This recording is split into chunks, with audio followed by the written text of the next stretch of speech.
तो बात ये चल रही थी कि अगर मुश्तरी ख्यार ले कि मैं सोच के बताऊंगा, लेनी होगी तो लूंगा वरना वापस कर दूंगा। 3 दिन का इख्तियार है मुझे। वापस कर देगा तो वापस हो जाएगी, रखना चाहेगा तो बेनाफिस हो जाएगी।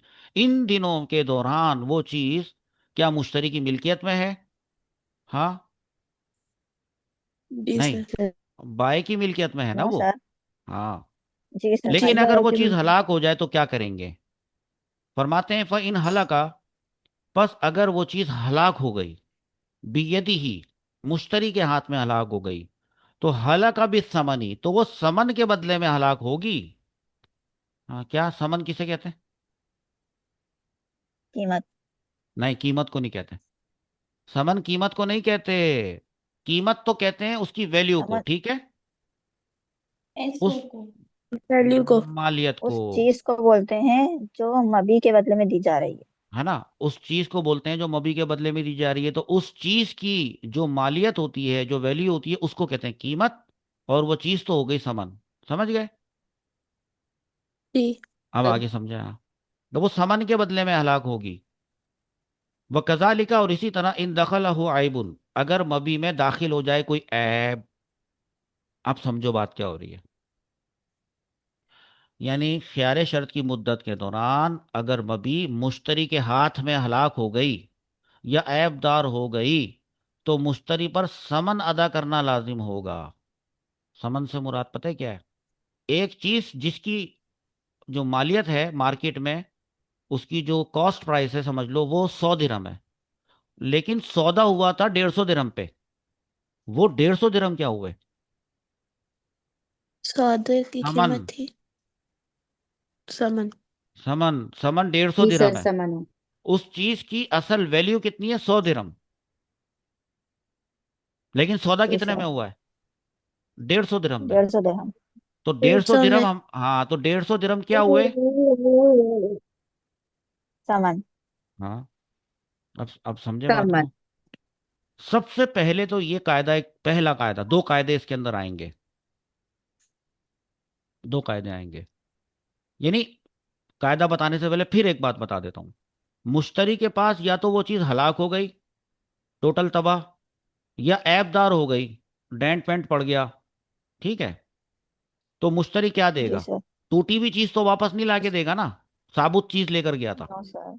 हाँ। और अगर 3 दिन का इख्तियार था, तो सही सलामत चीज लेकर गया था, अब वो चीज ही नहीं है, गिर गई दरिया के अंदर, डूब गई, तो मुश्तरी इख्तियार भी लेकर गया था, मुझे 3 दिन तक का इख्तियार है। अगर मैं बे नाफिस करना चाहूंगा तो नाफिस करूंगा, वरना वापस ला दूंगा। तो अब वापस क्या ला के देगा? वो तो दरिया में डूब गई गाड़ी। तो मुश्तरी देगा क्या? कुछ ना कुछ जी तो सर। देगा वो वही वही देगा जितने का सौदा हुआ था। तो मुश्तरी पर समन अदा करना लाजिम होगा। अब देखें, पहला कायदा। पहला कायदा ये है कि जब मबी हलाक होने लगे, तो हलाक होने से पहले वो फौरन उसकी मिल्कियत में चली जाती है जिसके कब्जे में होती है। Point to be noted. बहुत इंपॉर्टेंट पॉइंट है। आप पहले कह रहे थे कि भाई जी। मुश्तरी अगर ख्यार लेता है तो वो चीज मुश्तरी की मिल्कियत में दाखिल नहीं होती। नहीं होती। नहीं। हाँ, जब दाखिल ही नहीं होती, तो फिर वो पूरा जो जितने का सौदा हुआ था, वो पूरे पैसे आप क्यों उस पे लगा रहे? समन। समन क्यों अदा करने को कह रहे हैं उस पे आप, जबकि वो मालिक ही नहीं था? आपने तो कहा था ना कि मुश्तरी मालिक नहीं होता उस चीज का। जी है। सर। जी सर। जी सर। हाँ। जब मालिक नहीं होता ना कोई किसी चीज का, याद रखो बेटा, सुन लो, लिख लेना, कि जब कोई किसी चीज का मालिक नहीं होता और वो चीज उसके पास हलाक हो जाए, तो वो उस चीज की वैल्यू देता है, उस चीज की मालियत देता है। जितने का सौदा हुआ था उतने नहीं देता, क्योंकि वो मालिक नहीं था ना। अब समझ में आई बात? जी सर। यहां जी पे आप सर। कह रहे हैं कि नहीं, जितने का सौदा हुआ था ना उतने देगा। और साथ में ये भी है कि वो मालिक भी नहीं था। कायदा दोबारा से देखें। पहला कायदा यह है कि जब मबी हलाक होने लगे, तो हलाक होने से पहले फौरन उसकी मिल्कियत में चली जाती है जिसके कब्जे में होती है। हाँ। मतलब गाड़ी डूबने लगी थी ना, तो जब वो डूबने लगी, जी तो सर। डूबने लगने से पहले मुश्तरी उसका मालिक हो गया। जी खियारे शर्त मिलने की वजह से तो वो बेशक मालिक नहीं हुआ था, लेकिन जब वो चीज, उसको आग लगने वाली थी, और वो आग लग के वो जल जाने वाली थी, खत्म हो जाने वाली थी, तो आग लगने से पहले, क्योंकि कब्जा मुश्तरी का था, तो आग लगने से पहले वो चीज मुश्तरी की मिल्कियत में चली गई। ध्यान में रखें आप ये। जी। अच्छा, यहां भी मुश्तरी ने ख्यार शर्त के हक के साथ मबी का कब्जा लिया है। कब्जा लिया है, कब्जा। और अभी मबी उसकी मिल्कियत में दाखिल नहीं हुई थी। नहीं नहीं हुई हुई थी। थी। फिर क्या हुआ? ये हलाक हो ये गई। हलाक हो गई। हलाक हो गई। लेकिन, ये लेकिन बहुत इंपॉर्टेंट है, लेकिन जब मबी हलाक होने लगी थी, तो हलाक होने से पहले वो मुश्तरी की मिल्कियत में दाखिल हो गई थी, उसूल के तहत। और जब वो मुश्तरी की मिल्कियत में दाखिल हो ही गई थी, तो क्या हो गया था? बै मुकम्मल हो बे गई। मुकम्मल हो गई थी। और जब, बात सुनो, जब बे मुकम्मल हो जाती है, तो जितने का सौदा हुआ होता है, वो जो समन होता है, वो देना होता है ना। जी जी सर। सर। हाँ। तो कहा हमने कि और जब बे मुकम्मल हो गई, तो मुश्तरी पर क्या लाजिम हो गया? सामान लाजिम हो गया। सामान लाजिम हो गया। हाँ। तो समझ में आया? जी सर। देखो बेटा, जी अगर सर। मुश्तरी पर समन लाजिम हो गया, अगर समन लाजिम आप ना करें, 1 मिनट, अगर आप समन लाजिम ना करें, तो वरना वो बाय को क्या देगा? गाड़ी तो दरिया में डूब गई, अब क्या देगा वो? तो सामान ही मबी, देगा। हाँ, मबी तो उसके बाद रही नहीं। सामान ही देगा। 40 लाख रुपए की गाड़ी खरीदी थी ना। अब वो गाड़ी, बेशक वो गाड़ी की जो असल वैल्यू है वो, समझ लो, 35 लाख थी, वो उस गाड़ी की वैल्यू थी, लेकिन सौदा हुआ था 40 लाख में। तो बताओ कि गाड़ी के डूब जाने के बाद 35 लाख देगा कि 40 लाख देगा? 40। 40 लाख। 40 लाख देगा, क्योंकि वो मालिक हो चुका था डूबने से पहले। एक बात ये तो था कि वो चीज टोटली, टोटल सफा हस्ती से मिट गई। हाँ, अब जरा ये वो कह रहे थे, देखो ऊपर, व कजालिका इन दखलहु आइबुन, और इसी तरह जब उस मबी के अंदर कोई ऐप पैदा हो जाए, तो यही कायदा लगेगा, यही कायदा लगाए चलें। यही कायदा मतलब, लेकिन हलाक होने वाला नहीं, बल्कि, ऐब वाला। ऐप पैदा होने तो हम कहेंगे इसको दूसरा कायदा ये है कि मुश्तरी के कब्जे में मबी को ऐब लग जाने से क्या हो जाता है?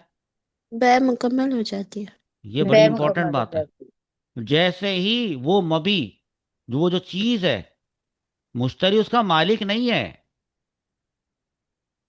नहीं है उसका मालिक, ये नहीं कह रहे हम, लेकिन जैसे ही उसमें ऐब दाखिल हुआ, बे ही मुकम्मल हो गई।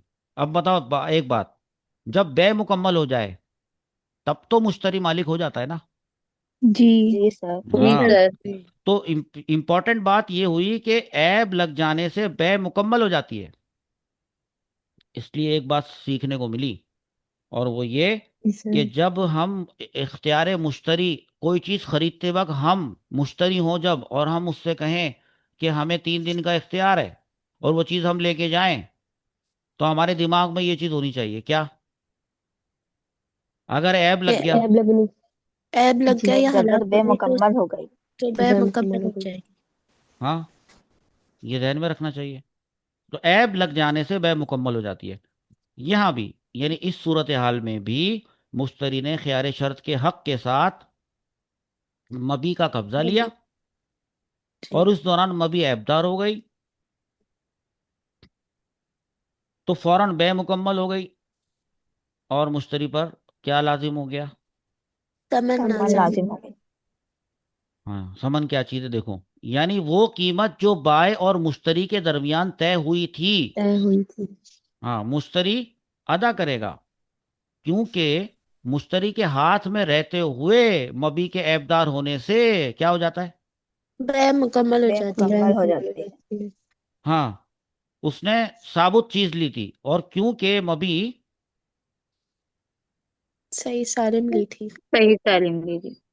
तो अब ऐबदार कैसे ऐबदार वापस कैसे करेगा? वापस करेगा? हाँ, अब्दार जब कैसे वापस बिल्कुल करेगा? सही सालिम बगैर ऐब वाली बिल्कुल साफ सुथरी चीज अनटच ली थी, सील पैक, ऐबदार करके तोड़ के लेकर आएगा तो मतलब वो वापस कैसे हो जाएगी? नहीं होगी, क्योंकि टूटने से पहले जी।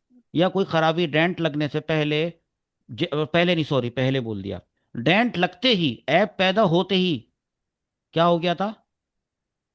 वह मालिक हो मुकम्मल गया हो, था। हाँ, और उससे मालिक हो गया था, वह मुकम्मल हो गई थी, मालिक हो गया था। मुश्तरी की अब मिल्कियत समन बन गई। देगा। वो ये नहीं कह सकता कि यार ये कितने की चीज थी, आपने कितने की ली थी, वो ये नहीं कह सकता। जितने भी इतने की नहीं थी, जितने की भी थी उसको छोड़ो, तुम मालिक बन गए थे ना, अब वो दो पैसे जितने पे सौदा डन हुआ था। समझ में आई बात? जी सर। चलो, इसके बाद वो देखेंगे कि फर्स्ट कैसे करेगा और नाफिस कैसे करेगा, यानी चाहता है ले ले वो चीज, इख्तियार के साथ लेके गया था, अब लेना चाह रहा है, रखना चाह रहा है, क्या करेगा? या नहीं रखना चाह रहा, बैग को तोड़ना चाह रहा है, तो कैसे करेगा? ये इसके अगली इबारत में।